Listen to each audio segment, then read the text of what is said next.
Hello guys, good afternoon. Inata karon siya atong project site. So, kita na to.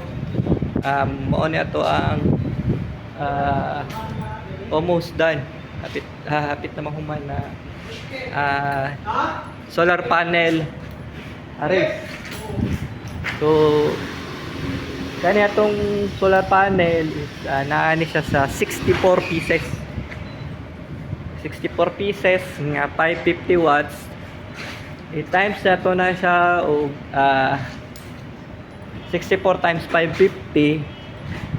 Ang total niya is nasa 35,000 watts ang iyahang ihatag na kuryente ngadto sa main.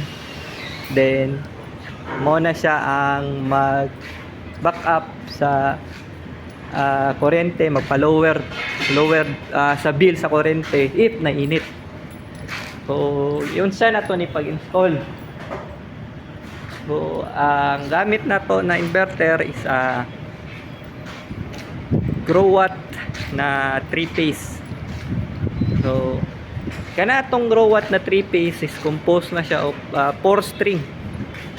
So naana siya upat ka buok input solar panel para dira na to ipangbutang ang input ani. Upat ka buok solar panel input.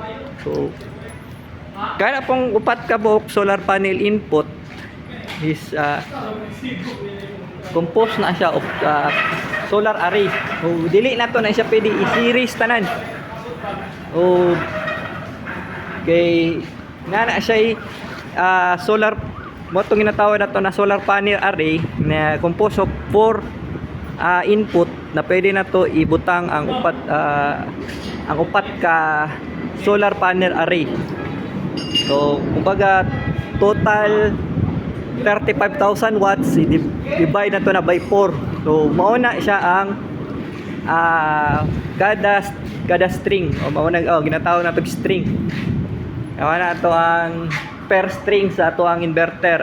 I-input na to sa tong inverter.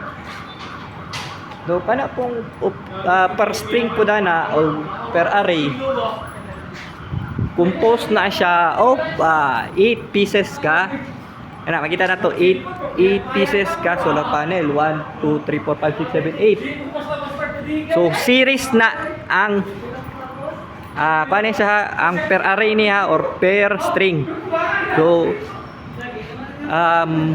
mubuo ta og 8 pieces nga series and then isa ka parallel. So kumbaga sa isa ka string is composed of 8 pieces na series of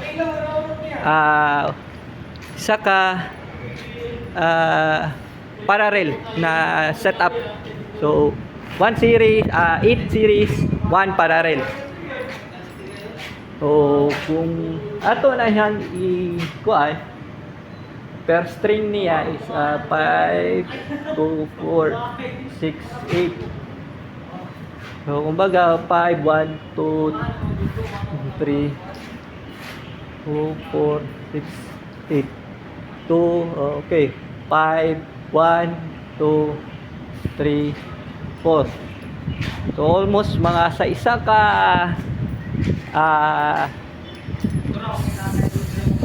sa total input niya ani ang ihatag niya sa inverter kada string is nasa 6,500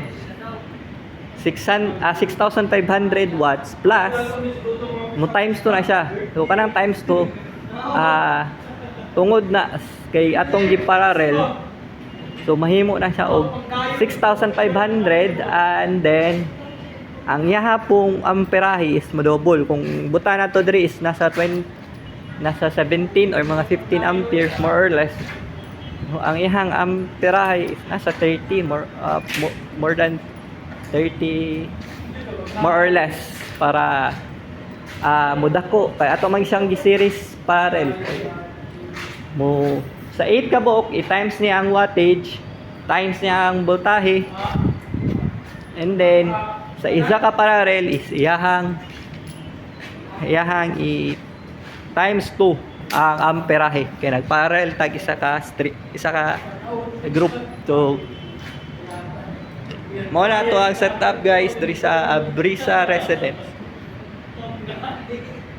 Next na to is discuss na to ang inverter side